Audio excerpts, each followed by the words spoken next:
C'est parti pour quelques minutes d'entretien sur Télénews à l'émission L'invité de Patrick Lokala. Je suis très heureux de vous retrouver encore une fois. Vous allez vous habituer.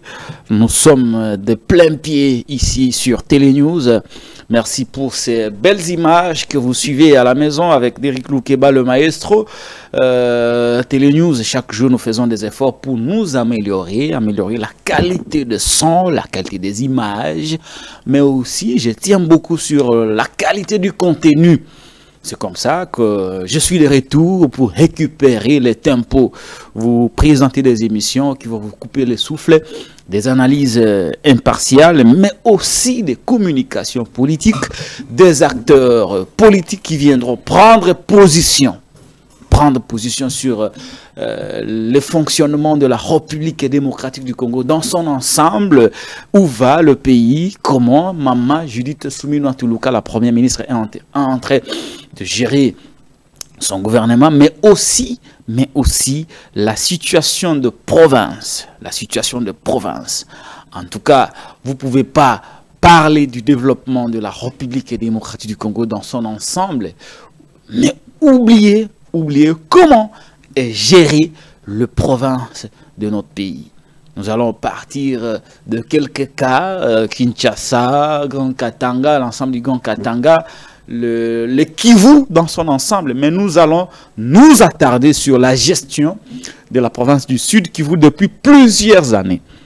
Beaucoup de mes compatriotes ressortissants du Sud Kivu disent, sans la peur d'être contredits, qu'il y a un clan qui a pris en otage toute une province. La province du Sud Kivu, pour ceux qui ne connaissaient pas, c'est en tout cas la province la plus riche en termes d'or. Partout dans le Sud Kivu, il y a de l'or. Même quand vous creusez les toilettes, quelqu'un m'a fait la révélation hier, vous pouvez tomber sur des lingots d'or, si de l'or, excusez-moi, et c'est là, des gens se sont décidés de prendre en otage cette province. Cet étiquetage de mauvais goût sur nos compatriotes de l'Est, lorsque ils prennent des fonctions, les caricatures d'être rwandais, surtout que certains d'entre eux portent des noms avec des R, avec un accent un peu déformé, et à chaque fois, on les caricature de rwandais.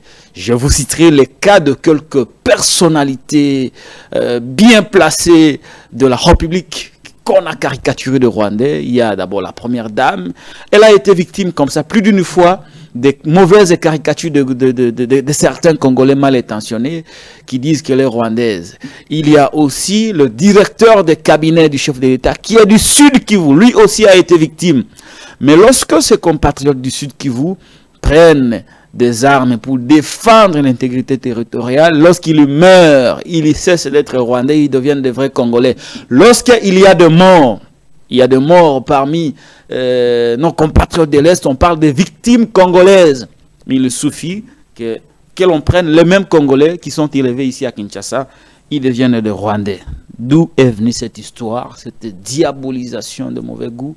Nous allons analyser et peut-être décourager ces mauvaises considérations qui ternissent l'image de la République démocratique du Congo. Félix Tshisekedi Tshilombo est-il l'homme de la situation? Est-ce qu'il agit à la même hauteur que Paul Kagame ou les éléments du M23? Kofi Olomide a eu quelques ennuis pour avoir déclaré tout simplement que nous sommes tapés, nous sommes giflés et nous ne réagissons pas. Beaucoup ont apprécié le propos de Kofi Olomide. Certains ont dit que Kofi a raison de déclarer que nous sommes tapés, giflés, mais nous ne réagissons pas. Mais beaucoup d'autres personnes pensent que Kofi s'est largement trompé. C'est le cas de notre invité qui est à sa première participation sur Télénews. Il s'agit de M. Akilimani Kake Boulindi, qui est avec nous sur ce plateau. Bonjour. Bonjour, monsieur le journaliste. Bonjour à tous ceux-là qui auront l'occasion de suivre cette émission en ligne ou dans leur coin, à l'heure qu'ils vont suivre. Très bien. Je rappelle que vous êtes politologue de formation. Ici, nous tenons beaucoup sur le parcours des invités. Je tiens à les rappeler, même si vous n'êtes pas d'accord avec ça. Mais nous rappelons souvent les les parcours des gens, ce qu'ils ont été, les parcours académiques, pour que l'on ne dise pas que nous prenons n'importe qui et nous les amenons sur le plateau de télévision pour analyser la situation de l'Est ou les actualités politiques. Donc vous êtes politologue de formation, vous êtes ressortissant de la province du Sud Kivu, vous êtes d'ailleurs l'un des notables montants de cette province. Nous allons analyser avec vous la situation de l'Est. Vous avez vécu les différentes étapes, péripéties de l'agression de l'Est. Vous êtes né et vous avez grandi dans ce bruit de bottes, de bruit des armes. Et à ce titre, vous êtes en même temps scientifique, mais vous constituez un témoignage pour ce que vous avez vécu par rapport à la guerre dans la partie Est de la République démocratique du Congo. Aujourd'hui, on va y revenir sur la situation de l'Est, mais aussi, comme je l'ai dit, sur la gestion de la province du Sud Kivu, qui semble visiblement être prise en otage par un clan non seulement familial, mais aussi politique, qui ont pris en otage cette province. Nous allons voir si elle essaie de développer ou elle est en train de s'enfoncer dans le trou. Madame, Messieurs, nous allons partir pour quelques minutes d'entretien avec notre invité, Monsieur Akilimani Kake Boulindi. Ouais, vous m'avez dit que vous n'avez pas de prénom, malheureusement. Oui, j'ai refusé d'avoir des noms étrangers. Je vais rester dans mon identité, dans mon appellation 100% congolais. Très bien. Alors, on va aller dans les vifs du sujet. Vous avez suivi Koffi Olomide?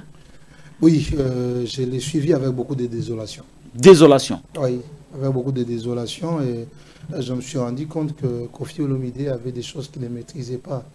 Et quand vous parlez des choses à 2000 km de la République, toutes les informations que vous les avez sur WhatsApp, sur TikTok, vous risquez d'avoir de mauvaises informations. Et au leadership de Koffi Olomide, quand vous donnez les informations, il faut par moment se rassurer si ces informations sont vraies, au risque de ne pas désorienter toute une... On peut vous rappeler quelques-uns de ces propos, par exemple? Oui, je peux le dire. Nous sommes giflés, nous sommes tapés, on ne réagit pas. Mais oui, mais j'aurais... Et donc, il n'y a pas de guerre. J'aurais souhaité... Il n'y a pas de guerre, selon Koffi Olomide. J'aurais souhaité qu'il aille au Rwanda parce qu'il s'y connaît quand même là-bas. Il a fait beaucoup de sorties, de concerts, même par moment pendant la campagne de Kagame. Il peut aller au Rwanda et poser la même question. Je pense qu'on peut lui répondre autre chose. Voilà. Parce qu'il y a eu beaucoup de Rwandais qui ont laissé leur peau au Congo, sur notre sol. Parce que nos voyants militaires se sont bâtis pour défendre l'intégrité territoriale et ils sont tombés au front. En fait, le problème, c'est quoi? Le problème, c'est que nous sommes en réalité, en face d'une guerre qui date depuis 1996. Koffi a dit qu'il n'y a pas de guerre. Oui, mais ça, c'est lui. Il n'y a pas de guerre contre le Rwanda. Contre le Rwanda. Donc, on n'a pas une guerre dans les limites des frontières du Rwanda. Mais la guerre se trouve au Congo. La guerre se trouve au Congo. Parce que ce qu'on attendait du chef de l'État, c'est déclarer la guerre contre le Rwanda. Mais au niveau où, je vous donne un exemple. Ouais. Vous avez un voleur qui entre dans votre maison. Vous êtes en train de vous battre pour le bouter dehors. Vous dites que vous ne vous battez pas. Et là, vous dites que vous ne vous battez pas parce qu'il est dans votre salon. Vous êtes en train de le pousser dehors avec les enfants. Vous vous battez, il y a de blessés, il y a de morts. Mais on dit que comme c'est dans votre maison, on considère qu'il n'y a pas de guerre. Alors qu'il y a de morts, il y a de blessés. Mais ce n'est pas normal.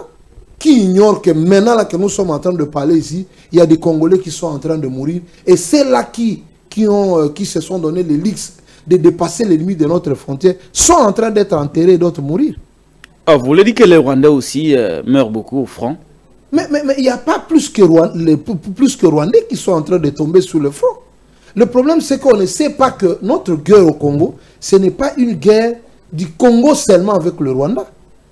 On peut même arriver à compter 16 pays ou 17 pays qui se relient derrière le Rwanda pour attaquer le Congo. Et il y a des militaires qui viennent de partout pour venir renforcer le rang des rebelles. Mais passant par l'identité rwandaise. Et c'est ce qui constitue un problème.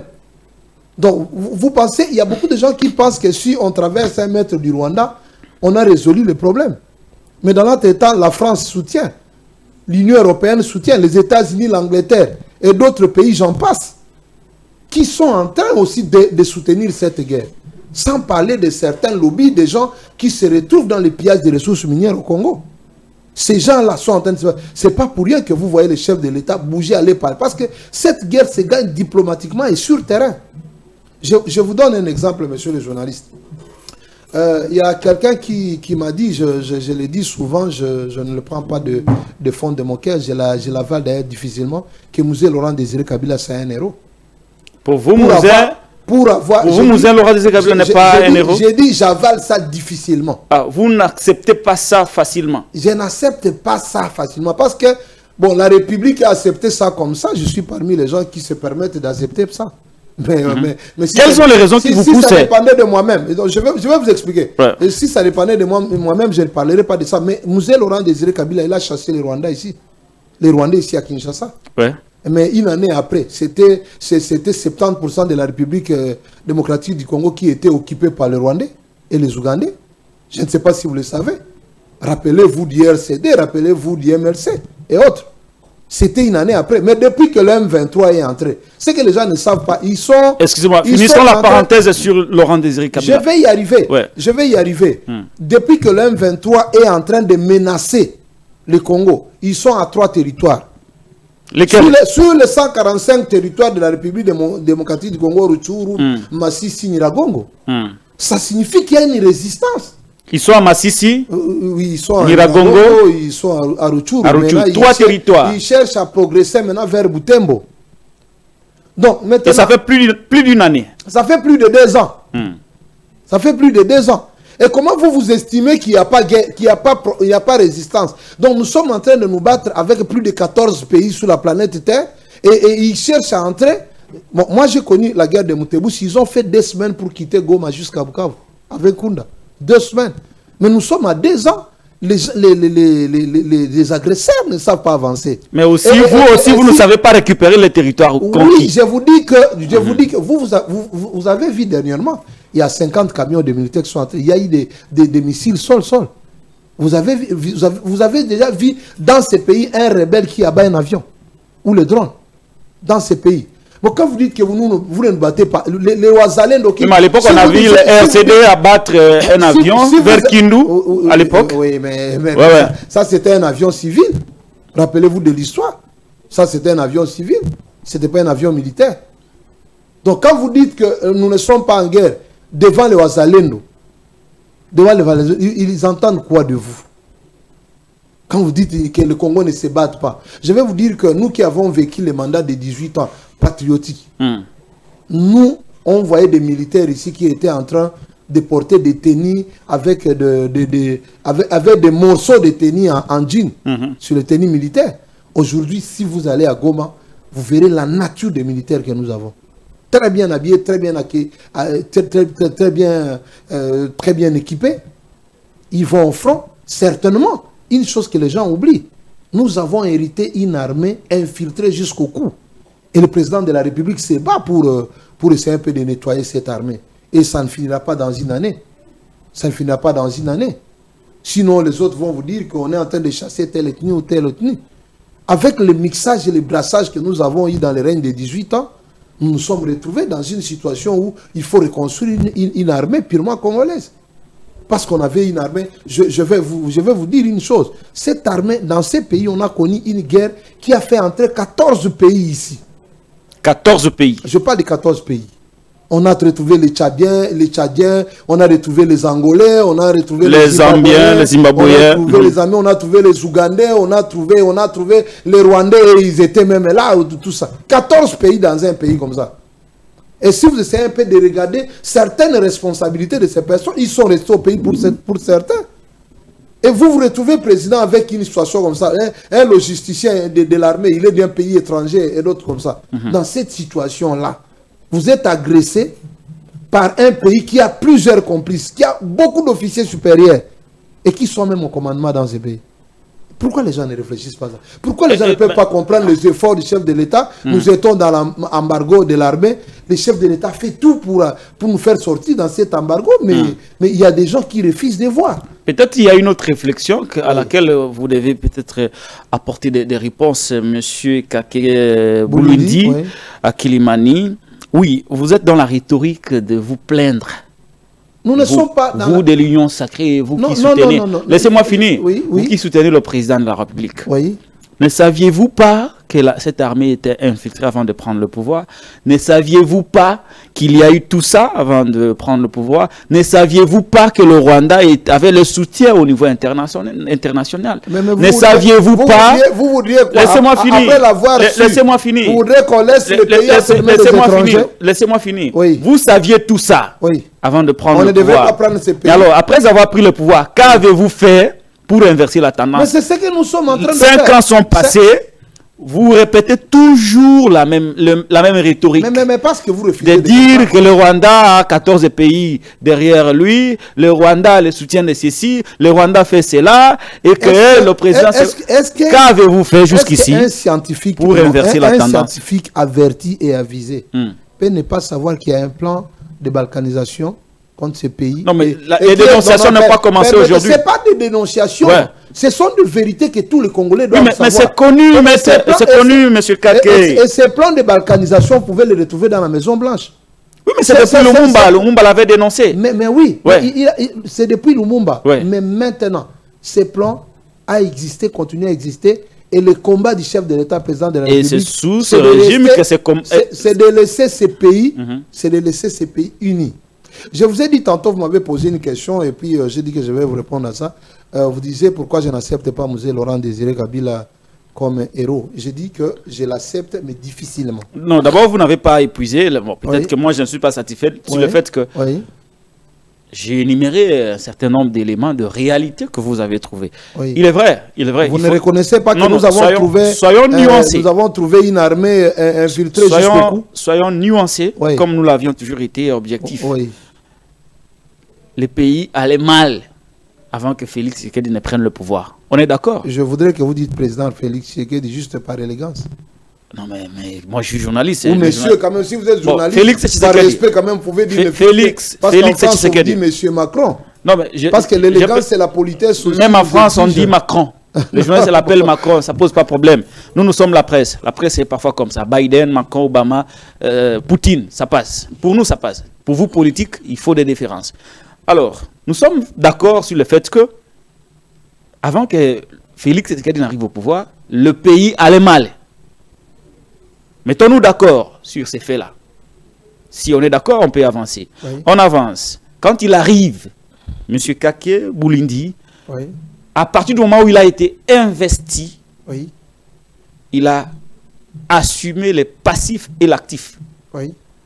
Et une fois assumé les passifs et l'actif, je pense, à mon humble avis, qu'il n'a plus le droit de se plaindre comme vous en avez l'habitude de le faire, de dire que le Rwanda est ceci, il a le soutien de ceci. À partir du moment où vous avez les leviers du pouvoir pour inverser la tendance. Qu'avez-vous fait avec le président Tshisekedi pour inverser la tendance en lieu et place de revenir sur la rhétorique déjà connue sur les complots internationaux contre le Congo? Mais le complot international existera. Il n'y a pas 2 semaines. Il n'y a pas 2 semaines que l'Union européenne a annoncé qu'il va retirer les armes aux groupes armés. Ils n'auront plus le marché d'achat d'armes, mais ils vont, mais en même moment, ils vont soutenir le Rwanda.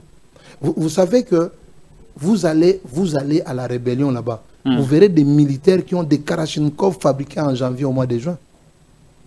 Kalachnikov fabriqués en janvier au mois de juin sur terrain. Vous ne savez pas ça, c'est arrivé là-bas comment, par qui? Vous pensez qu'ils ont acheté ces Kalachnikov là-bas? Non, il y a un complot international contre la RDC. Et ces complots-là, quand nous nous battons sur ce complot, ça demande beaucoup de choses.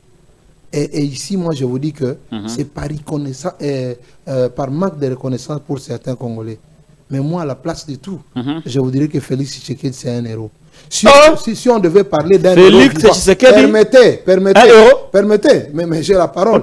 Si on devait parler d'un héros vivant dans ces pays, c'est Félix Tshisekedi. Pourquoi? Vous savez, ça ne vous scandalise pas? Félix Tshisekedi, moi, je suis de l'Est. Vous marchez contre le Rwanda, on vous tuait, on vous arrêtait. Dans une guerre, en pleine guerre contre le Rwanda, vous organisez une manifestation contre le Rwanda. Demandez à Mamadou Ndala si on pouvait l'amener ici sur le plateau, qu'il vous dise pourquoi il n'existe plus. J'ai des gens que je peux vous citer ici, plus de 10. Des gens qui ont pris les canaux, qui ont tourné du côté du Rwanda et qui ont perdu leur vie dans ces pays. Il y a des gens qui manifestaient contre le Rwanda dans ces pays et vous terminez à 50 personnes en prison, d'autres massacrés, d'autres disparus. Mais avec Félix Tshisekedi, quand vous marchez contre le Rwanda, contre les agresseurs, vous êtes protégés même et soutenus parce que vous défendez votre pays. Tous ces Ouazalendo qui sont en front là, ils ont connu massacre, ils ont connu tuerie pour avoir défendu le sol congolais dans le règne de 18 ans. Mais beaucoup de gens ne le savent pas. Mais quand vous parlez du bilan de la guerre, c'est parce que vous refusez de voir, vous refusez de croire, de comprendre qu'il y a quelqu'un qui appelle tous les Congolais à s'unir derrière lui pour en finir. Il n'y a aucun Congolais qui peut parler contre la guerre ou en faveur de la guerre. Une communication en faveur de la guerre, ce n'est pas aimer son pays. On peut ne pas aimer le président Félix Tshisekedi, mais quand on parle de la guerre, tous les Congolais devaient parler la même chose. Et moi, je vous dis que le premier Congolais qui a parlé contre Kagame au sujet de la guerre du Congo, qu'il a cité nommément 100 fois. C'est Kabila. Je compte plus de 300 fois. Oh, maintenant c'est le nombre de fois. Mais si vous faites l'interview, osez peut faire l'interview avec Félix Tshisekedi ici. En 30 minutes, il aura déjà cité Kagame 2 fois, comme agresseur de ce pays. Et c'est la charge et moi, je dis non. Mais dans le règne de 18 ans ici, dans le règne de 18 ans, dans votre émission ici, je ne pouvais pas parler contre Kagame. Pour des raisons que je ne vous cite pas. Si vous parlez, vous citez Kagame, vous insultez Kagame, vous critiquez Kagame dans une émission comme ça, cherchez où vous allez dormir. Mais comment vous ne pouvez pas comprendre qu'il y a un chef de l'État amoureux de ces pays et dans son amour profond de la République démocratique du Congo, il est en train de faire un plan pour restaurer la paix dans ces pays. Je vais vous poser une question. Ces plans-là, nous sommes en train de le voir et nous sommes en train de le vivre. Nous qui voyons et qui vivons et qui aimons le pays. Parce qu'il y a certaines personnes qui veulent affaiblir le pouvoir parce qu'ils ne supportent pas Félix Tshisekedi.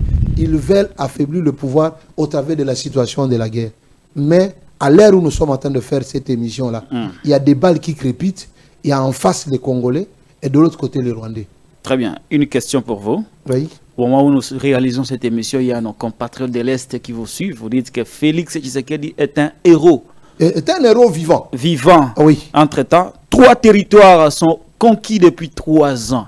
Est-ce que les compatriotes de l'Est vont apprécier ce que vous dites sur moi, Félix Tshisekedi? Moi, je vous dis que... Et ce n'est pas un discours flatteur. Ce n'est pas un discours qui ne sera pas accepté par la population du Nord Kivu et du Sud Kivu. Vous savez que Jésus n'a pas été accepté par tout le monde. Hein? Non, je parle du Nord et du Sud Kivu. J'ai dit que Jésus n'a pas été accepté par tout le monde. Il y a jamais. Est-ce que ce discours va passer là-bas? Il y a jamais. Celui de considérer Félix comme un héros. J'ai dit Félix c'est un héros vivant. Est-ce que ce discours passe au Nord et au Sud Kivu? Je vous ai donné un exemple ici. Je vous dis, Mouzé Laurent Désiré Kabila a commencé la résistance contre le Rwanda. À une année, 70% de la République était déjà parti. Le président Félix Tshisekedi résiste et il attaque. Mais à plus de 2 ans, il n'y a que 3 territoires où il y a nos frères congolais. Et ces Congolais, nous nous battons. Nous prions Dieu, avec la volonté et l'amour du président de la République, que ces Congolais-là retrouvent aussi leur pays.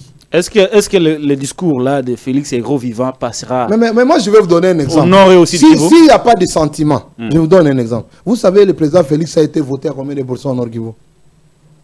Nous venons des élections fraîchement ici. Il faut ne pas vouloir le comprendre pour le dire. Vous savez, il a été voté à combien de pourcents au Sud Kivu? Là, nous ne sommes pas au Kasaï. Hein? Là, nous ne sommes pas au Kasaï. Moïse Katumbi n'a presque rien eu. Mais comment vous dites qu'il n'est pas accepté? Comment vous dites qu'on ne peut pas accepter le discours alors que dans le vote, on lui a tout donné? Non, mon frère. Ce serait injuste, ça serait ingrat, ça serait anormal pour un Congolais sérieux et normal ne pas reconnaître Félix Tshisekedi comme un héros vivant à la suite de ces combats de la protection de notre terre. Alors que vous avez reconnu Mouzé Laurent Désiré Kabila héros à la suite du même combat. Et moi, je vous dis que pour Mouzé Laurent Désiré Kabila, il a perdu 70% des terres congolaises. Mais Félix Tshisekedi, qui n'a perdu que 3 territoires, vous pensez qu'il est moins héros que celui qui a perdu 70% des terres congolaises? J'ai dit à quelqu'un, vous n'avez pas compris le douleur de cette guerre parce qu'à Kinshasa, ce n'est pas arrivé. Moi, je viens de l'Est. Hein. Nous, on a connu à ce jour 730 massacres. Et dans les 730 massacres, plus de 730 massacres, plus de 730 massacres, on en a connu dans les guerres de LCD plus de 300. Par la décision de M. Laurent Désiré Kabila. Monsieur le journaliste, je vais vous donner un exemple. Permettez. Vous êtes papa. Il y a des gens qui vont entrer dans votre maison à la guerre du RCD. Il appelle votre femme, on le viole devant vous et devant vos enfants. On oblige les enfants de voir ça. Et après, il y a quelqu'un qui sort une lame de rasoir dans sa poche.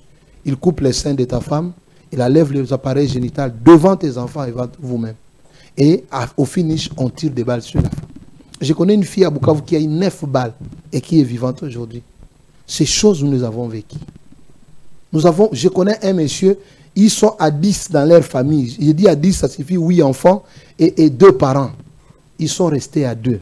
Parce que lui était parti étudier à Lubumbashi, l'autre à Ouvira. On est arrivé dans leur maison, on a tué tout le monde. Je connais des églises où on a égorgé, on a tué des gens dedans. Je connais des villages qui ont disparu.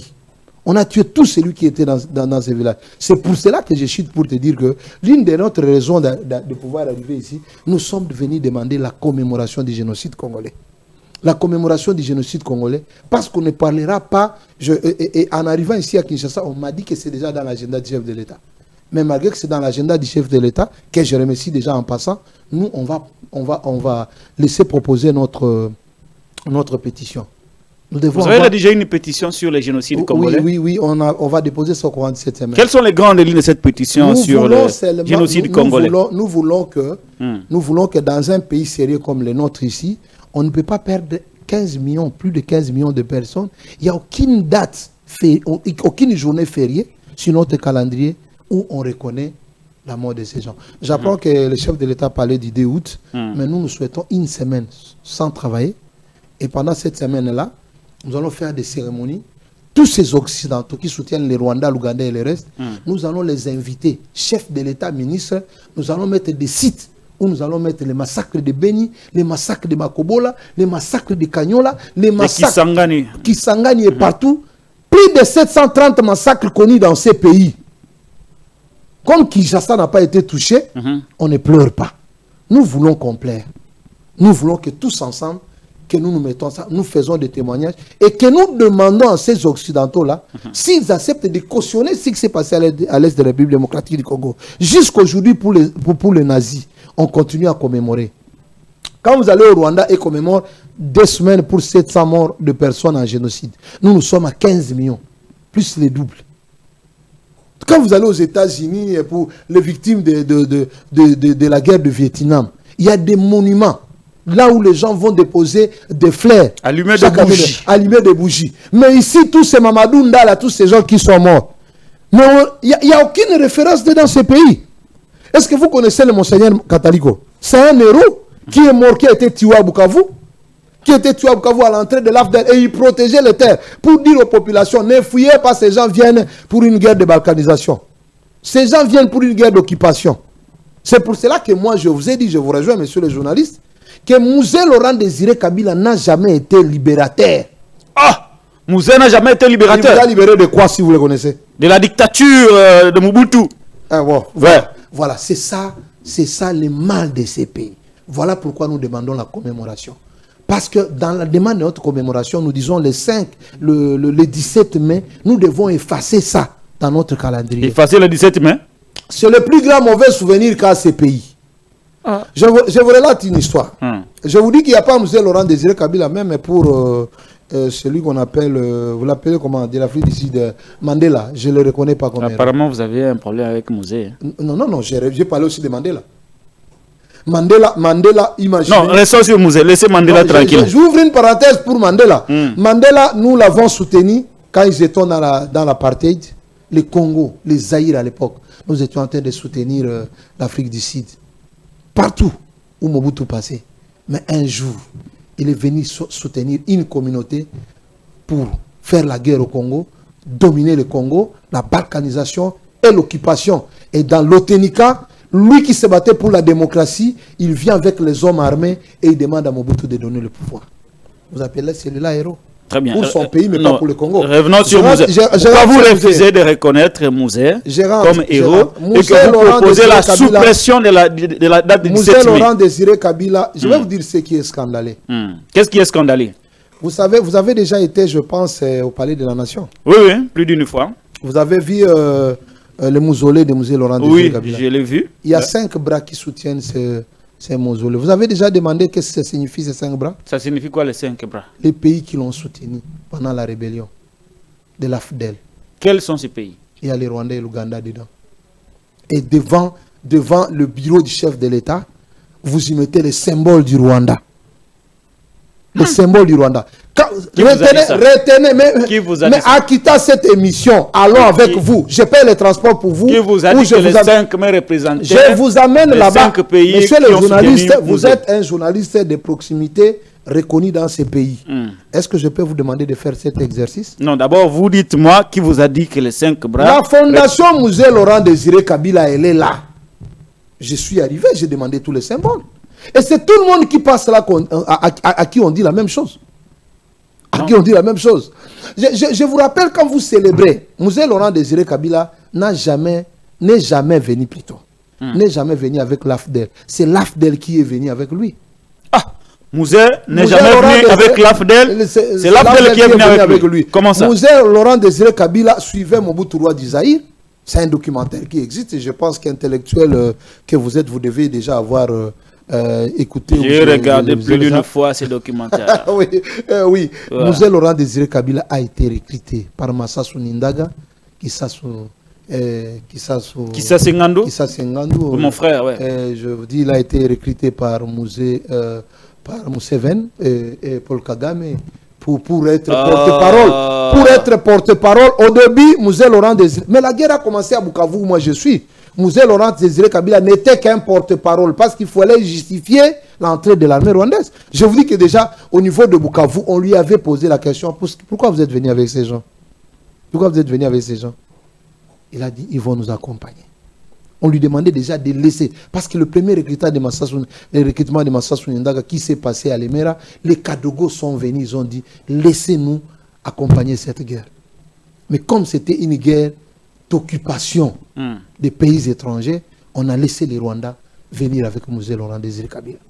C'est par un fait du hasard qui s'est retrouvé à Lubumbashi, qu'il s'autoproclamait chef de l'État. Mais le plan n'était pas celui-là. Mais on a crié en lui parce qu'il faisait déjà partie des complices. Mais après, il a demandé aux Rwandais de rentrer chez eux. Et après, la facture de la guerre. Je vous révèle une chose. Il n'a jamais trahi le Congo. Demandé ça.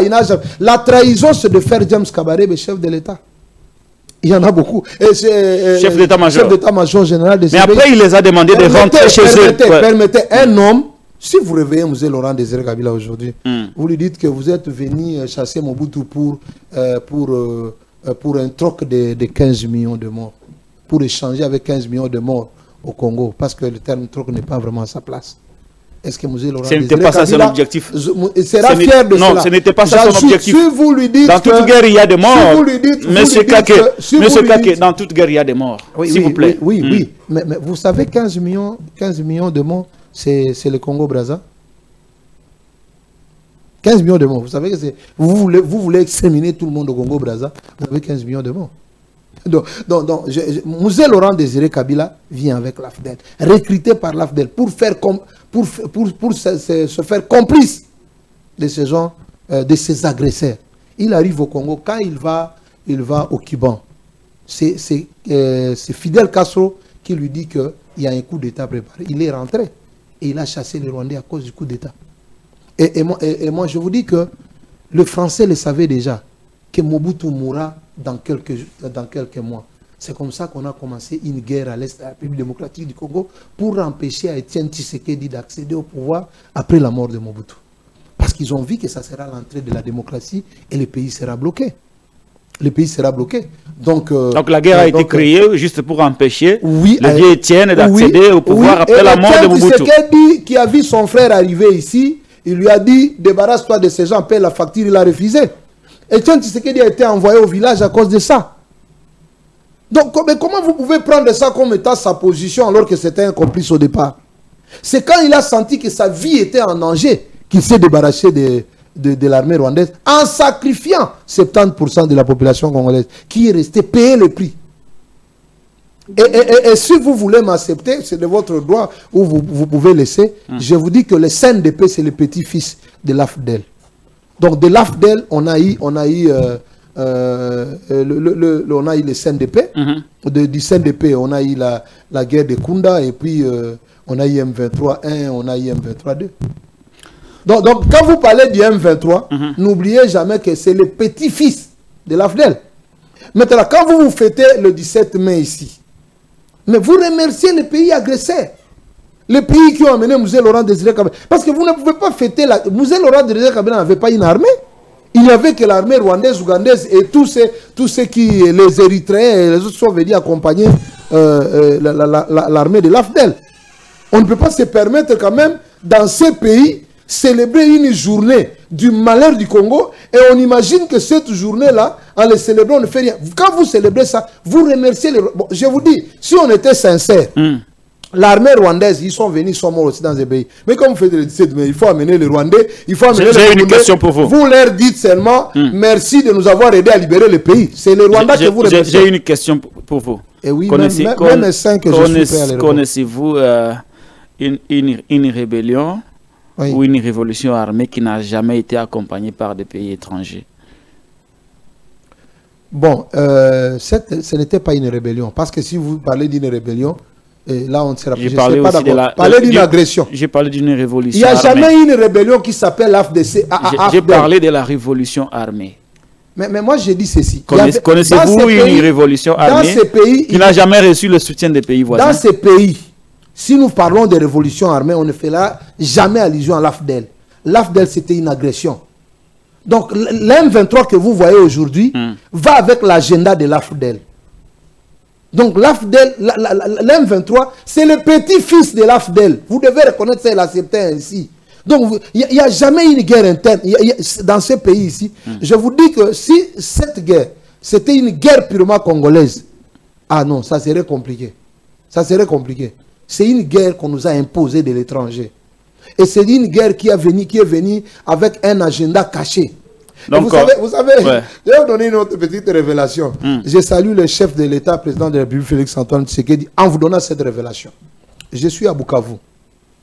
Nous sommes en 2011, Etienne Tshisekedi vient battre campagne pour être élu chef de l'État. Et nous l'amenons au mausolée de Monseigneur Muzirwa, qui avait été tué par l'armée étrangère pour avoir lutté contre l'agression. C'est un héros. Celui-là, c'est un héros. Nous devons le dire aux gens ici. Et j'étais à côté d'Etienne Tshisekedi Wamulumba. Vous? Oui, j'étais à ses côtés ce jour-là. Etienne Tshisekedi sur sa tombe. Je ne sais pas si Félix Tshisekedi disait ça. Et au mausolée, en pleurant, il dit au mausolée de Monseigneur, il dit, vous êtes mort pour défendre ces pays. Vous êtes partis, mais nous restons avec votre combat. Nous allons défendre l'intégrité du territoire. Nous allons nous battre pour que ce pays reste uni et indivisible. Et si nous ne réussissons pas à le faire, nos fils le feront. Très bien. Et c'est là que moi je comprends que c'était vraiment une parole prophétique adressée au chef de l'État, Félix-Antoine Tshisekedi, de son temps qui n'était pas encore président de la République. Je vais vous opposer des faits, peut-être un seul fait pour qu'on passe à autre chose. Monsieur Kake Boulindi à Kilimani, vous savez qu'à un certain moment de l'histoire, Etienne Tshisekedi Wamulumba était en alliance avec le RCD. Non, ce n'était pas une alliance. C'était quoi?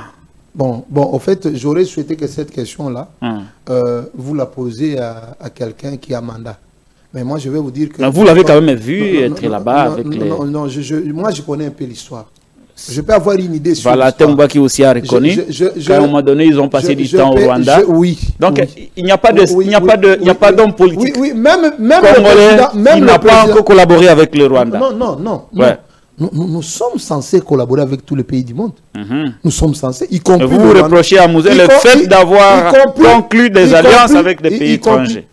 Je ne dis pas que Muzé a conclu des alliances avec les pays étrangers. Les pays étrangers ont amené Muzé Laurent Désiré Kabila. Je pense que vous ne me comprenez pas ce que je dis là. C'est vous qui ne me comprenez pas. Il a été recruté. Non. Muzé Laurent Désiré Kabila était au service du Rwanda et de l'Ouganda. Il a été recruté. C'est comme moi, je vais faire un deal Je viens, je vous recrute. Vous ne connaissez ni les tenants ni les aboutissants. Dans une guerre d'occupation, on l'a pris. C'était un recruté. Ça va gêner quelqu'un, mais pardonnez-moi, mais c'est ça la vérité. Donc, Moussa Laurent Désiré Kabila n'est jamais venu avec l'AFDEL. L'AFDEL est venu avec lui. Et premièrement, c'était Kissan Senghane qui devait... Et lui le vieux Etienne, quand il était avec les RCD, c'est une question, et les Mouba qui sont allés passer du temps au Rwanda. C'était une question... ça, ce n'était pas une collaboration avec les prédateurs de l'occupation. Oui, vous me permettez alors que je vous éclaire. Ouais. C'était à quelle époque? C'était à l'époque de Sun City. Oui. À l'époque où le dialogue de Sun City s'est arrêté, parce qu'il y avait Jean-Pierre Bemba qui avait pris sa position. Pour vous, c'était un rapprochement normal avec l'agresseur? C'est pas un agresseur. Lui n'a pas fait un rapprochement normal avec l'agresseur. Il voulait que le dialogue continue et que ce dialogue aboutisse. Et je vous dis, très bien. Je vous dis, pour comprendre qu'il était sur le chemin de l'exclusion, après la fin du dialogue, il était prévu qu'il soit vice-président. Mais qu'est-ce qui est arrivé contre lui? Si c'était une alliance avec l'RCD, si c'était une alliance avec l'RCD qui avait une armée, pourquoi l'RCD n'avait pas demandé qu'Etienne Tshisekedi reste vice-président? Alors, le rapprochement consistait à quoi? Pourquoi? Il y a une petite histoire ici qui s'est passée. Le rapprochement consistait à quoi? À la reprise du dialogue. Un rapprochement avec les agresseurs. À la reprise. Pour vous, c'était normal, hein? Le RCD. Bon, non, moi, je ne donne pas ma position. Je vous dis, ici nous parlons de l'histoire. Vous savez, il faut réécrire l'histoire. Depuis que la guerre de l'AFDEL a commencé, les Congolais n'ont jamais écrit. C'est pour cela que nous demandons la commémoration du génocide congolais, qui devait normalement commencer au mois d'octobre, parce que la guerre de l'AFDEL est entrée au mois d'octobre. Le président de la République voudrait que ça soit célébré. Il a voulu donner une journée, il a donné une journée, et puis il veut peut-être que ça soit au mois d'août. Nous pensons que il faut une semaine. Il faut une semaine et il faut... des cérémonies. Des cérémonies. Voilà. Des cérémonies, et puis nous devons faire des grands projets. On a tout un plan. On dépose ça déjà mercredi à l'Assemblée nationale sur la table de Vital Kamerhe, le président Vital Kamerhe que je salue ici, qui avait même tourné un documentaire qu'on appelle le tribunal du Congo. Si je ne me trompe pas, ça doit être ça. Donc, qui en connaît aussi plus, c'est ce que je suis en train de vous dire. Parce que pourquoi nous demandons aussi ça? Je vous dis, la meilleure façon de décourager les Occidentaux à soutenir le Rwanda, c'est de leur montrer ces images, de leur amener ça, et ils se déclarent au Congo. On va inviter Macron ici, on lui montre le génocide de Béni. Non, de Béni, on lui montre. On dit, qu'est-ce que tu dis en tant qu'humain? Nous avons besoin de ça ici. Et je salue le chef de l'État d'avoir fait une action pilote comme ça à la place des évolués. Je ne sais pas si vous étiez au courant l'année dernière. Et essayer un peu de montrer aux Kinois. Parce que les gens ici jouent avec cette histoire de guerre. Ils se permettent de jouer avec les mots parce qu'ils ne vivent pas ça au quotidien. Nous vivons ça au quotidien, mon frère. J'ai été dans un avenir à Bukavu où, quand Mouteboussy est entré, on a commencé à violer maison par maison. Donc vous êtes au numéro 8. Vous savez que si on s'est arrêté au numéro 7 aujourd'hui, demain c'est vous. On a connu des choses comme ça. On a connu où on a tué déjà en termes de stères. On égorge le pasteur dans les églises. On éventre les femmes. Je connais un messie à Bukavu, on a tué son père, on prend le flèche, on met sous la tête de son frère et on circule dans tout un village. Et puis à la fin, la conséquence c'est que lors de ces fameux dialogues de Sun City là, les mêmes personnes qui ont tué son père, on les laisse là-bas, on le mit encore là-bas pour être chef. Vous voyez quelqu'un qui a égorgé ton père, il vient chef commandant dans votre village. Cette guerre aurait la paix comment? Merci beaucoup. Mais alors, avec tout ça, vous allez constater que, par exemple, au site Kivu, on avait, si vous prenez Bukavu, vous allez à Jabunda, plus de 177 barrières. Avec Tshisekedi, ces barrières n'existent pas. Nous n'avons pas la même réalité au fait. Parce que nous, ce que nous savons de la guerre, la compréhension que nous avons de la guerre, en tout cas, le président a fait un grand pas. Et je vais terminer par là, pour vous dire que moi, je sais que pour ça, beaucoup de gens ne seront pas d'accord avec moi. Mais si le président de la République veut être d'accord avec moi, je sollicite un état de siège pour le site Kivu. Et j'en reviendrai peut-être après. Très bien, vous y reviendrez. Cette guerre de l'Est n'a pas laissé que des victimes en termes de mort, mais il y a aussi des victimes de la diabolisation de l'occupation rwandaise. C'est comme beaucoup de clichés, beaucoup de caricatures sur certains de nos compatriotes de l'Est qui chaque fois qu'on veut s'opposer à eux, surtout ici à Kinshasa, on parle de citoyens rwandais. À chaque fois que quelqu'un de l'Est est nommé, on va lui coller des origines rwandaises. Kamere a été victime. La première dame, Denise Nyakero Tshisekedi, a été victime. Le nouveau directeur des cabinets du chef de l'État vient d'être victime. Beaucoup de compatriotes, même vous, je crains qu'avec votre nez, on dise que vous êtes Tutsi.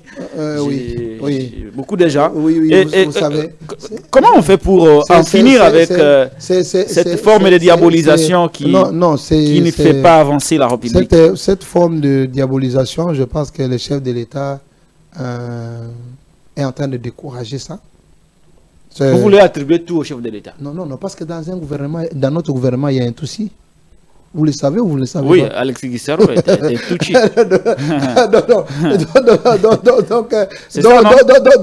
Oui, c'est vrai. Oui. Non, moi je vous dis que il faut comprendre une chose.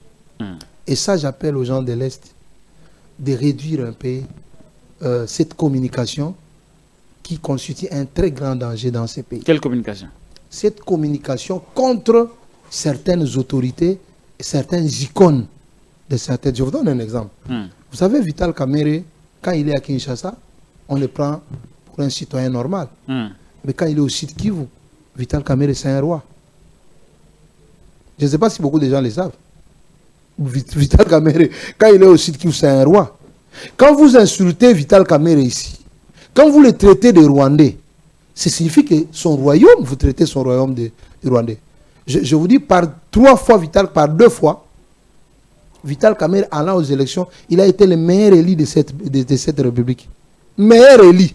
Ça signifie que tout le monde, tous sont d'accord que c'est lui ou rien. J'ai toujours dit aux gens qu'il y a des gens qui viennent vous dire ici, non, moi je suis leader, au Sud Kivu parce que j'ai un parti, j'ai tout ça. Au Sud Kivu, le leader c'est Vital Kamerhe. Au Sud Kivu, le leader c'est Vital Kamerhe. Soyez d'accord avec moi, c'est ça. Donc, Vital Kamerhe est une personne qui peut aider le chef de l'État à conquérir l'Est de la République démocratique du Congo. Mais quand il vient ici, il y a des gens qui peuvent se permettre de dire n'importe quoi, mais c'est très dangereux pour l'avenir. Je dois vous dire qu'il y a des gens, un sentiment, parce que c'est un comportement qui profite aux agresseurs. Parce que sans vous cacher, dans les discours de certains agresseurs, ils vous disent que mais comment vous comprenez que ceux qui sont à Kinshasa à 2000 km sont plus frères que, à vous que nous qui sommes à 2 km. Parce que je vous dis qu'à Goma et le Rwanda, c'est déjà en 3 mètres, il y a des maisons à Goma où vous êtes dans les salons, dans votre salon à l'entrée, et quand vous sortez à la cuisine, vous êtes au Rwanda. Donc, mais quand vous entrez dans cette maison-là, c'est Fally Ipupa qui joue ce frère Gola, c'est Moïse Mbie. C'est Moïse Mbie, je préfère parce que je suis aussi de l'église, c'est Moïse Mbie, c'est Laure Mbongo et tout cela que vous connaissez. Qu'on est en train de jouer. Mais vous n'entendrez pas la musique de l'autre côté. Ils sont trop congolais que rwandais. Maintenant, la difficulté c'est quoi? Mais quand ils sont nommés élevés en dignité. Quand ils sont morts, je commence d'abord par la mort. Ok, d'abord. Je vous le dis, monsieur le journaliste, si vous ne le savez pas, Tchébéa, Floribert Tchébéa, chez lui c'est à Nyangezi. À Nyangezi? Oui, c'est dans le Sud Kivu? Oui, c'est un village où on peut retrouver Tchishambo, Marcelin Tchishambo. Ils sont dans le même coin. Vous quittez Nyangezi, vous allez au Rwanda, vous ne faites pas plus de 30 mètres. Donc c'est à quelques accablures du Rwanda. Vous ne faites pas plus de 30 mètres. Mais parce que Floribert Tchébéa a été tué, comme c'est une victime, tout le monde dit que c'est une victime congolaise. Une icône hein, des droits de l'homme. Une victime congolaise. Il n'est pas rwandais. Il n'est pas rwandais. Mais alors que son village est à quelques mètres du Rwanda. À quelques mètres du Rwanda. Mais si on vous disait que Floribert Tchébéa, on le nomme Premier ministre, il devient suspect. Il devient directement suspect. Donc, vous imaginez le directeur de cabinet du chef de l'État. Moi j'ai évolué avec lui à Kassali, à Bukavu. Ce sont nos aînés du quartier. Donc, les nouveaux. Oui, les nouveaux. Le nouveau. À peine nommé, on vous dit non, c'est un Rwandais. Mais finalement, c'est là qu'on tue à Beni, c'est là qu'on tue à Massis, c'est là qu'on tue à Aruchuru. Ici, là, ils sont des victimes congolaises. Ils sont des victimes congolaises. Mais si vous prenez une personne, un frère de ces victimes-là, donc vous êtes mon petit frère. Un frère de ces victimes. Vous l'amenez ici. Vous le nommez. Vous le nommez seulement gouverneur de province ici. Vous le nommez ministre de l'Intérieur. Automatiquement, il devient temps. Je pense que c'est à décourager. Parce que ce discours risque un jour d'entrer dans le cerveau de certaines personnes. Parce que quand vous résistez à un leader, vous ne résistez pas seulement à ce leader. Vous résistez à ceux qui le suivent également. Qui le soutiennent. Parce qu'un monsieur comme Vital Kamerhe, que je salue, qui a été très massivement élu pendant 4 fois, meilleur élu de Bukavu. Pendant qu'on chante ici, il est resté le meilleur élu de Bukavu et l'icône politique du Sud Kivu. Très bien, merci beaucoup. Donc là, vraiment, je salue les pacificateurs. Je salue les pacificateurs. Je vous précise que je ne suis pas de son parti. Hein. Il faut pas passer. Mais on vous accuse d'être proche. Il ne faut pas passer. On vous accuse d'être trop proche de Vital Kamerhe. Non. C'est une parenthèse, M. Kake Boulindi. Oui, bon, vous savez, quand on finir. Quand on dit déjà quelqu'un est une icône, c'est comme vous pouvez dire que je dirais Magufuli. Je ne sais pas si vous connaissez Magufuli. Magufuli, le président tanzanien. C'est une icône en Tanzanie. On n'a pas besoin de savoir si vous êtes dans son parti. Il n'a pas fait beaucoup d'années, mais il a laissé beaucoup d'œuvres. Non, c'est vraiment un modèle. C'est vraiment un modèle, celui-là. Magufuli. Oui. Des stades, des routes. Non, c'est un modèle à suivre en Afrique. Très bien. Donc, un monsieur comme ça, vous êtes dans son parti, vous n'êtes pas. Parce que Vital Kamerhe est plus grand que l'INC. Il faut le reconnaître ainsi.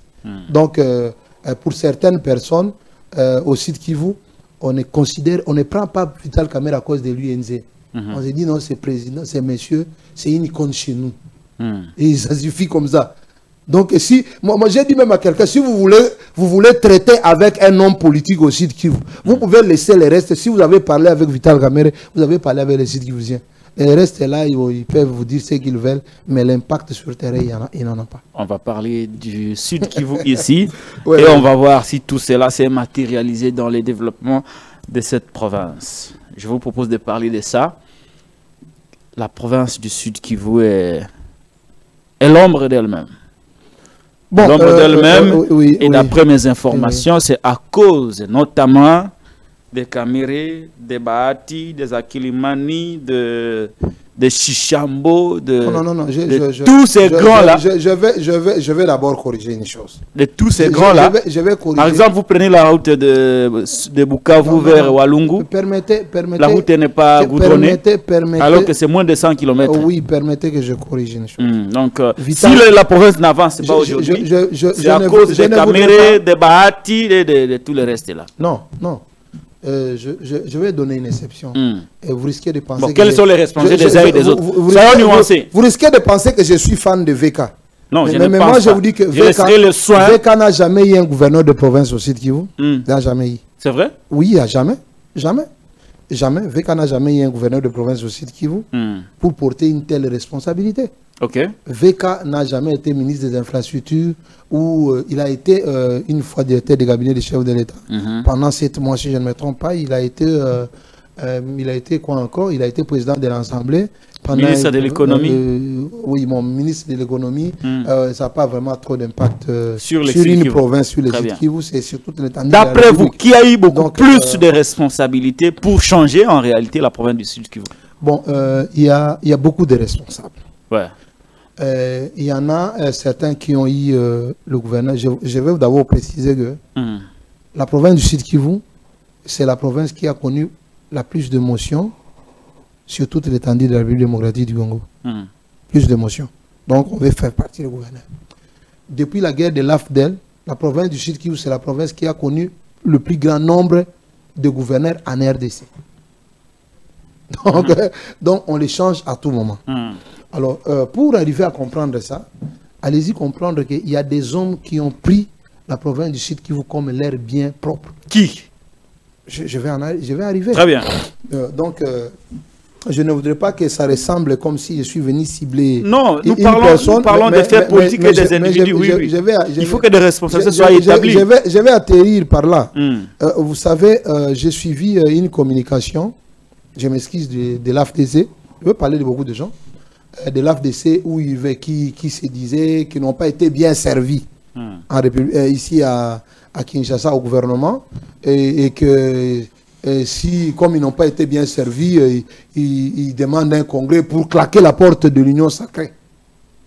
Et moi, je me demande pourquoi ils sont même dans l'Union sacrée. Ils n'ont jamais dit qu'ils allaient quitter l'Union sacrée. Ils vont faire un congrès. Mais vous ne savez pas ça. Je vais vous donner l'article tout de suite là. Oui, c'est ça l'actualité. Donc l'AFDC de Bahati compte quitter, ils demandent l'Union sacrée. Oui. Et ils menacent de quitter l'Union sacrée parce qu'ils n'ont pas eu assez des responsabilités au niveau du gouvernement soumis. Donc, ce qui est juste, c'est parce qu'ils ont des élus. C'est pas juste. C'est pas juste. Je ne sais pas si vous savez combien l'UNC a eu. Et moi, si je pouvais parler de ses pouvoirs, je pouvais toujours dire que Vital Kamerhe, à un certain moment, parce qu'il accepte de coopérer avec le chef de l'État, il accompagne comme ça, mais il est géniteur de ce pouvoir. Donc ça là n'est pas le problème. Non, encore la question de l'AFDC vous gêne. Non, suivez-moi, je vais vous expliquer ça. Ouais. À l'époque où nous étions en train de battre campagne, pour que le président de la République soit élu comme chef de l'État, dans le duo Fachi-Vite, donc Fachi et Vital Kamerhe, en 2018, l'AFDC était en train de nous arrêter avec le régime de Kabila. Donc nous avons subi avec ce régime de 18 ans pour faire passer la pensée du président Félix Tshisekedi dans la population. Ça a été appuyé sur le leadership de Vital Kamerhe. Mais si vous vous retrouvez aujourd'hui, bon, je vous donne un exemple. La province du Sud-Kivu, Vital Kamerhe, en arrivant au pouvoir, il a laissé le gouverneur Abati Lukwebo. Aujourd'hui, nous arrivons, on refuse à Vital Kamerhe de diriger la province, on remet ça encore à Abati Lukwebo. Donc, quand vous venez au pouvoir, vous sentez que Abati Lukwebo, sénateur, tout ça, il a tout. Il a tout. Et quand il avait tout, il ne pensait pas qu'il y avait un pacificateur qui était en train d'observer et d'obéir. Et seulement, ils n'ont pas manqué combien. Vous savez combien Vital Kamerhe a manqué jusqu'à aller en prison? Vous savez combien? Vous avez déjà vu le président Vital Kamerhe vous dire que non, moi, je fais un congrès, je fais non, nous allons quitter. Même quand il était devant son juge naturel, il disait, je reste loyal au chef de l'État. On l'a imposé même le deuxième tour. Je ne sais pas si vous avez vu. L'élection. Les primaires. Les primaires. Vous avez déjà vu les primaires au Congo. Ça a commencé avec Vital Kamerhe. Mais il est resté loyal au chef de l'État. Et après le vote, il est parti voir le chef de l'État. Je ne savais pas si vous avez suivi ça. À la salutation du chef de l'État, il dit non, je reste loyal et fidèle. Mais oui, maintenant pourquoi la position de l'AFDC de se plaindre parce qu'ils n'ont pas été correctement servis vous gêne, vous? Bon, ça ne me gêne pas. Mais parce que vous en parlez, ce qui me gêne, je vais vous dire ce qui me gêne. Ce qui me gêne, c'est la prise en otage de la province du Sud-Kivu. À quel niveau la province du Sud-Kivu a été prise en otage par les clans Bahati? Vous l'avez dit tantôt ici. La province du Sud-Kivu, aujourd'hui, c'est le plus grand réserve de l'or au monde. Ça a été déjà prouvé. Il y a des gens qui reviennent. L'or fait rage là-bas. Vous avez parlé d'une toilette qu'on est en train de creuser, on retrouve l'or. Je vous donne une histoire. Une vache qu'on était en train d'accompagner, une vache où elle va brouter l'herbe. Et elle a tiré son sabot sur l'argile comme ça, et c'est de l'or qui est sorti. C'est l'un des grands gisements. Donc il y a des cités comme Kamituga, dans les temps, après la pluie, on pouvait ramasser l'or. Et c'est devenu un combat de tout le monde. Un combat de tout le monde. Il y a d'abord le coltan, il y a l'or, il y a tout. Le Sud-Kivu, c'est l'une des provinces les plus riches de la planète Terre. Donc, hormis que nous avons le lac Tanganyika et autres, mais cette province souffre. J'ai suivi quelqu'un le dire ici dans une chaîne, peut-être la vôtre d'ailleurs, où quelqu'un disait qu'il fallait fermer la frontière du Nord Kivu. et de Nord Kivu, arrêter l'ambassade, chasser tout ça, et on faisait porter cette responsabilité au président de la République. Mais ce sont les gens qui ne connaissent pas là-bas. Le règne de 18 ans, il n'y a pas de route. Si vous fermez la frontière du Rwanda et le Nord Kivu, il n'y aura plus jamais de carburant. Parce que la route qui pouvait nous servir, c'était la route qui passerait par Uvira, au port de Kalundu, de la Tanzanie, du Burundi. On pouvait nous approvisionner du carburant et on pouvait prendre la route Ngomo pour aller pour chuter sur Bukavu. Bukavu, vous prenez la route de Goma. Maintenant, si vous fermez la frontière, vous tuez tous ceux qui sont à Goma. Et ça, le chef de l'État le sait. Mais ceux qui sont ici à Kinshasa ne le savent pas. À quel niveau la province a été prise en otage? Maintenant, la prise en otage. Ouais. Aujourd'hui, parce que vous n'en parlez pas. Vous tournez autour du pot. Nous avons un gouverneur, par exemple. Oui. À quel niveau la province a été prise en otage? Et par qui? En séjour. Ouais. Le gouverneur de province du Sud Kivu. Il s'appelle comment? Jean-Jacques Pouroussi. Jean-Jacques Pouroussi. Pouroussi. Oui. non. Que le R là ne t'intimide pas, c'est un Congolais de père et de mère. Donc, parce que tantôt tu as dit là, bah, un réseau peut ça m'a cam. Non, c'est la compréhension de certaines personnes mal intentionnées. Mais il y a des gens qui ont des R ici. Il s'appelle Jean Pouroussi. Oui, Jean-Jacques Pouroussi. Jean-Jacques Pouroussi. C'est un professeur, d'ailleurs, je le salue par ça. Il est de l'AFDC. Il est de l'AFDC. De la famille de la mère de Bahati Lukwebo. Oh. Donc, quand il est non seulement l'esprit de Bahati Lukwebo, pour avoir le contrôle total du Sud Kivu, c'est de nommer sa famille d'abord. Biologique? C'est de la famille de la mère. Jean-Jacques Pouroussi. De la famille proche de sa mère. Il est de la famille maternelle de Bahati Lukwebo. Non, je peux évoluer. Vous allez dans son cabinet. Dans son cabinet. Le cabinet de qui? Le gouvernement d'abord. Le gouverneur, bon, il n'a pas encore nommé son cabinet. Mais je vous dis, le gouverneur, quand il nomme ministre de Finances, des liens très forts de Bahati Lukwebo et du même village. Même village? Même territoire, Kabaré.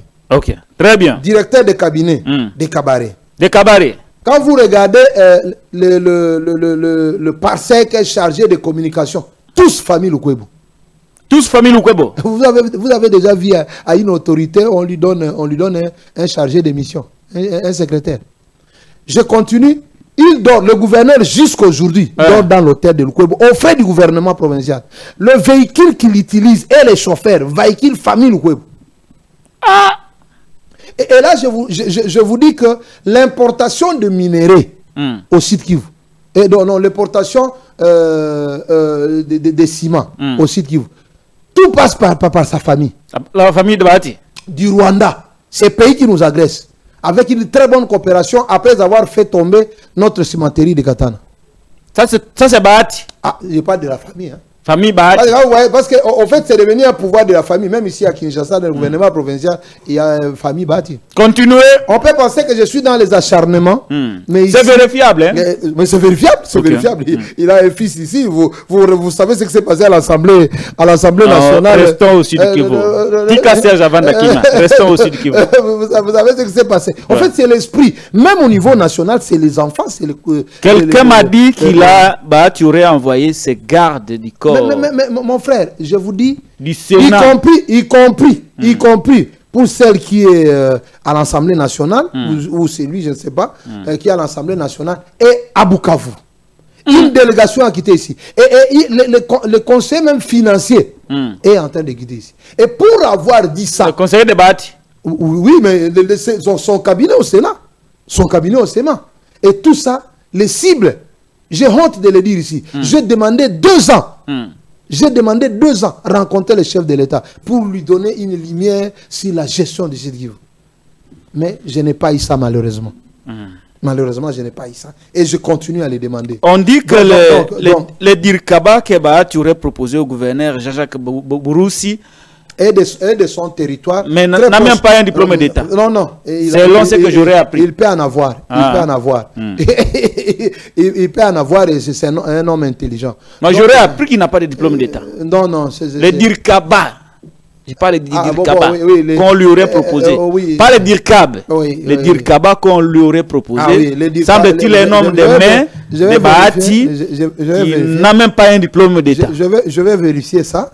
Je vais vérifier ça. Mais le gouverneur a de grandes compétences. Et je pense qu'il accepte de prendre tout ça. Et le fait pour moi de l'avoir dit, l'autorité provinciale m'a fait un message me demandant de ne pas rentrer au site Kivu. Oh.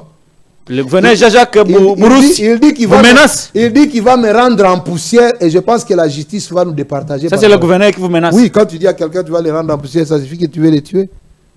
Alors, est-ce que tu veux les tuer? Donc, pour lui, et voilà son mot. Il dit que moi, je ne suis pas un gouverneur comme les autres. Vous parlez avec les autres là, mais moi, avec moi, tu ne vas pas parler. Alors, ne rentrez plus là-bas? Non, je dois rentrer. Vous n'avez pas peur du gouverneur? Non, il n'est pas fort que moi.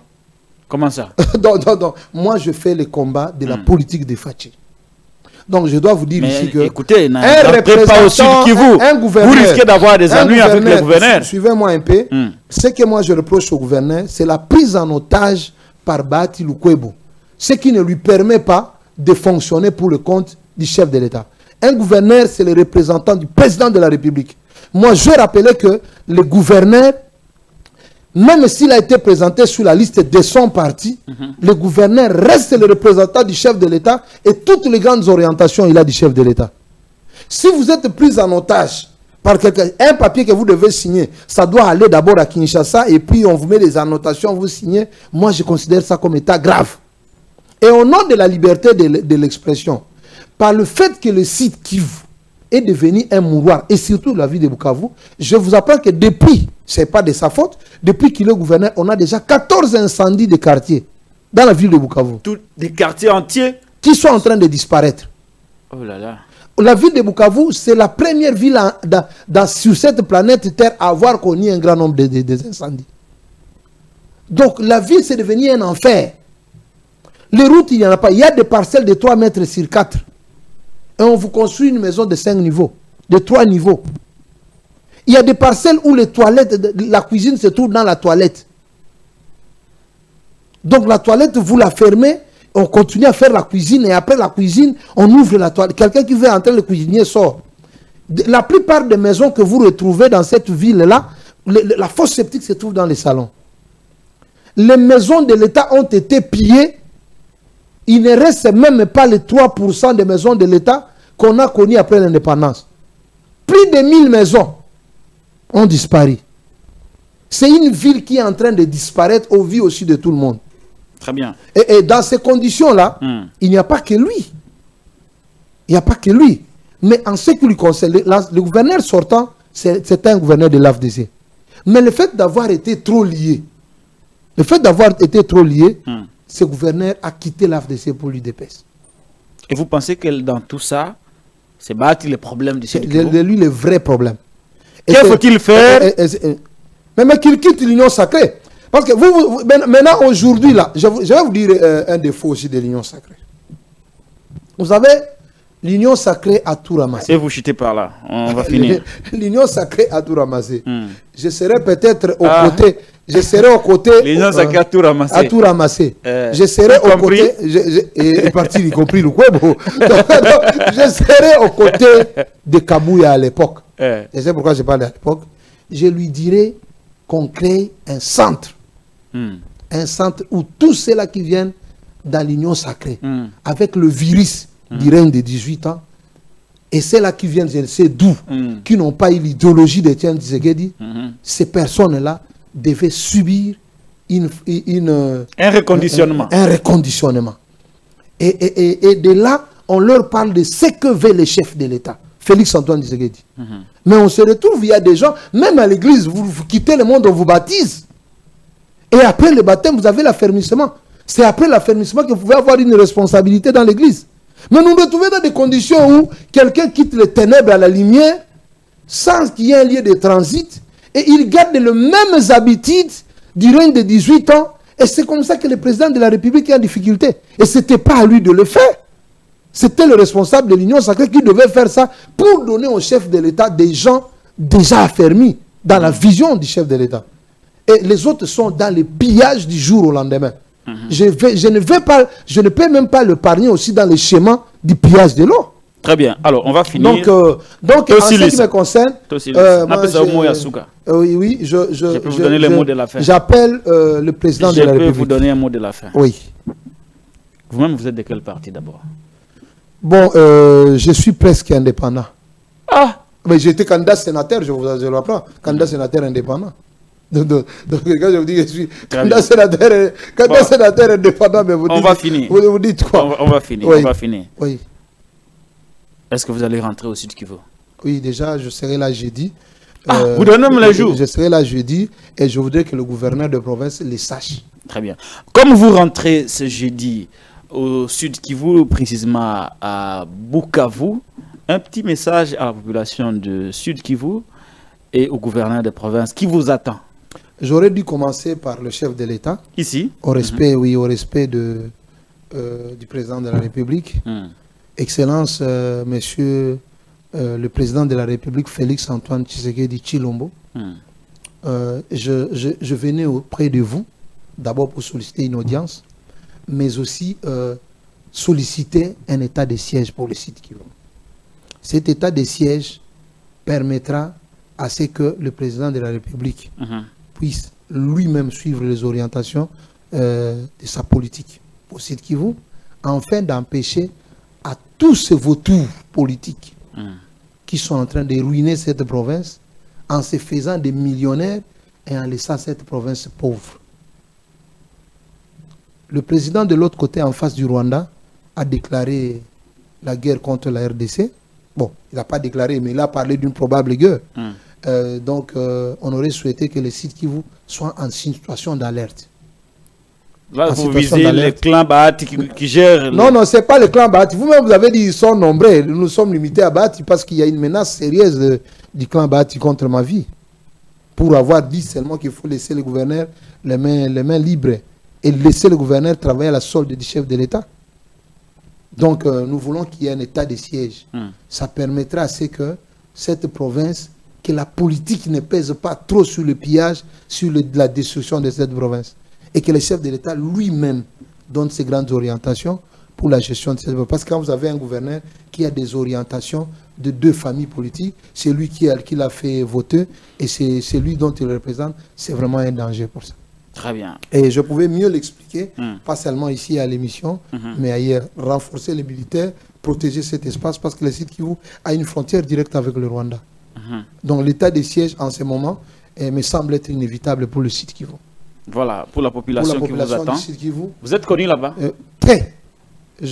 Pour une petite histoire, je suis le directeur des campagnes du chef de l'État, président Félix Antoine Tshisekedi, au site Kivu, en 2018. Ah, ok. Oui. Quand on était... Avant que Bahati ne vienne. Avant, là, nous avons payé les prix avec cet homme. Je me demande, il n'avait même pas le droit de demander.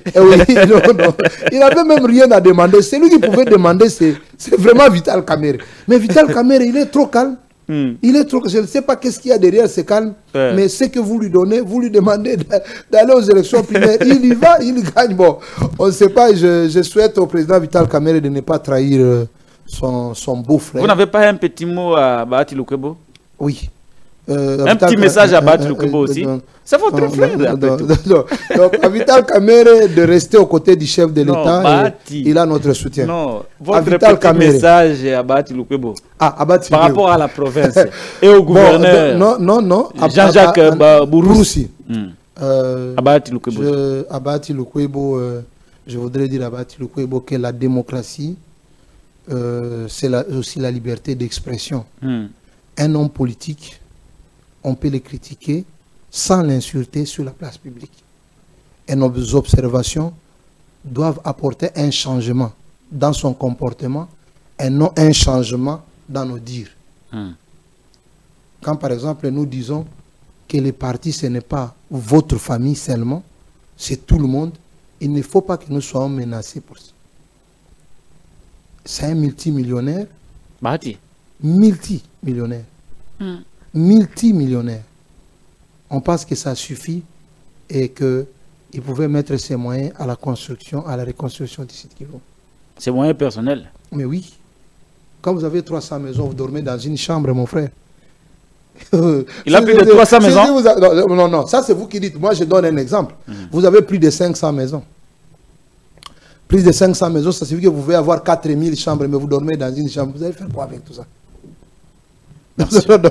Donc, au gouverneur Pouroussi, il est le bienvenu. Il a notre soutien comme gouverneur, mais pas comme membre de l'AFDC.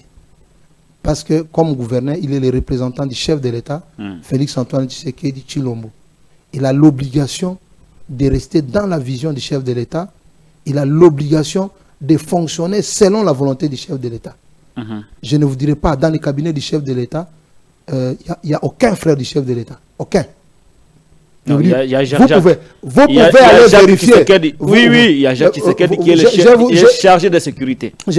Son frère biologique. Non, ça c'est la sécurité, mon frère. Mais lui, c'est quelqu'un d'autre qui fait sa sécurité. Donc, vous pensez que le chef de l'État n'a pas un frère de sa famille élargie ou restreinte qui peut être directeur de cabinet? C'est son cabinet. Donc pourquoi on ne peut pas être un modèle du chef de l'État? Vous voulez que le chef de l'État vous dise tout. Vous savez que le Christ, en voyant Christ, on apprend beaucoup de choses. Vous savez, moi, je fais mon leadership autour de 5 leaders. Autour de 5 leaders. Et le 5e, c'est Félix Tshisekedi. Donc, je propose à Jean-Jacques Pouroussi de rester dans la ligne du chef de l'État. Et son vice-gouverneur, c'est un Jean-Jacques Elakano, qui connaît très bien le programme du chef de l'État, la vision très bien, on va finir par cette question. Mais à la population, vous voudrez que je parle? Oui, allez-y, à la population. À la population, regardez la caméra. Votre bien-aimé, Kake Boulindi Akilimali, on m'appelle là-bas leader naturel. Donc, je viens à Bukavu, j'ai dit, et je demande à chacun d'être dans son calme profond. Très bien. Donc, alors, il n'y a rien qui peut m'arriver parce que ma famille est à Bukavu et tout le monde là-bas. Très bien. S'il faut être traqué pour la défense de la vision du chef de l'État, donc je préfère l'être. Merci beaucoup. Alors, on va finir très rapidement, en 1 minute. Oui. Le gouverneur Jean-Jacques Pouroussi a pris une décision qui a demandé à tous les miniers de quitter les sites miniers dans la province du Sud Kivu. Comment avez-vous apprécié la décision? Oui, c'est déjà une proposition. Il y a dans ces décisions qui sont sorties hier, on avait déjà fait beaucoup de propositions. Parce que je vous ai dit, si j'étais candidat sénateur et l'élection sénatoriale s'est passée concomitamment avec l'élection de gouverneur. Et on a fait trop de communication parce que moi j'aime souvent communiquer. Donc on avait fait cette proposition, on a fait la proposition de la réforme. Donc vous saluez la décision du gouverneur Jean-Jacques Pouroussi? Oui, je la salue. Je la salue pourvu que ça paye. Pourvu que ça paye. Parce que vous pouvez suspendre l'exploitation minière. Certains miniers. Vous demandez à tout le monde de sortir pour chercher votre part aussi. Ah, ça, oui, parce que quand vous arrivez, vous trouvez toutes les maisons sont occupées. Vous pouvez dire d'abord tous ceux qui sont dans ces maisons, libérez les maisons. Pour que je vienne occuper. mais c'est ça. On va suivre de près. Merci beaucoup, monsieur Kake Boulindi Akilimani. Oui, voilà. Donc, merci. Je pense que c'est comme ça. Non, vraiment, c'est à moi peut-être de vous remercier. Je dois dire ici que votre chaîne, vraiment, c'est une chaîne du peuple. Vous faites parler les voix de ceux-là qui sont loin, ceux-là qui veulent nous écouter parler. Vous pouvez nous donner ces opportunités. Et je sens que dans vous, il y a d'abord le souci de laisser les gens parler. Parce que, enfin, franchement, je ne vous flatte pas. Même certains de grandes chaînes que nous avons ici à Kinshasa, même si c'est pour l'intérêt de la nation, même si c'est pour une matière que vous connaissez, vous voulez parler pour l'intérêt de la nation, on ne vous l'accorde pas sans avoir donné l'argent. Mais le fait pour nous d'être ici gratuitement chez vous, c'est vraiment une grande contribution pour le salut de ces pays. Considérez-vous comme l'un de ceux-là qui... Vous n'allez pas me traiter d'héros vivants comme Félix Tshisekedi. Félix Tshisekedi reste des héros vivants, bon, les autres on va voir comment les gens vont apprécier ça. Oui. Merci beaucoup, monsieur Kake Boulindi Akilimani, notre invité de ce jour. Merci d'avoir répondu à nos questions. Nous allons nous fixer un autre rendez-vous à votre retour. Oui.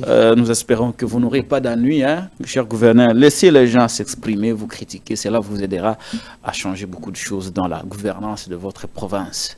C'est une province riche en termes de l'or. Nous voudrions bien que la gouvernance soit transparente pour que ça rapporte de l'argent au niveau du trésor public. Et nous resterons là en train de le surveiller. Il ne va pas nous empêcher de le faire. Très bien. Quand il fait du bien, c'est comme vous avez dit tout de suite. Là, la décision de tout à l'heure a été saluée, bon. pourvu que ça produise des résultats escomptés. Parce que je connais un monsieur, qui est dans l'exploitation de l'or au service de son patron. Au service de son patron. Et c'est parmi le grand messieurs qui, entre guillemets, ont des soucis dans ce domaine. Très bien. Merci beaucoup, M. Kake Boulindi Akilimani. Derrick Loukeba était à la réalisation. Je suis Patrick Lokala. Vous allez être servi parce que les extraits de cette émission seront largement partagés sur mes réseaux sociaux. Je suis Patrick Lokala sur Twitter, actuellement X. Je suis Patrick Lokala sur TikTok. Je suis également Patrick Lokala sur Facebook. Vous retrouverez les extraits de toutes ces vous retrouverez les extraits de cette émission sur mes réseaux sociaux, sur mes comptes officiels. Et je vous prie de les partager largement. Nous sommes arrivés à la fin de cette émission. Si vous l'avez apprécié, dites merci à Derrick Loukeba, le maestro. Je suis Patrick Lokala, comme je vous l'ai dit. Allez, abonnez-vous à la Télé News, chaîne de la liberté.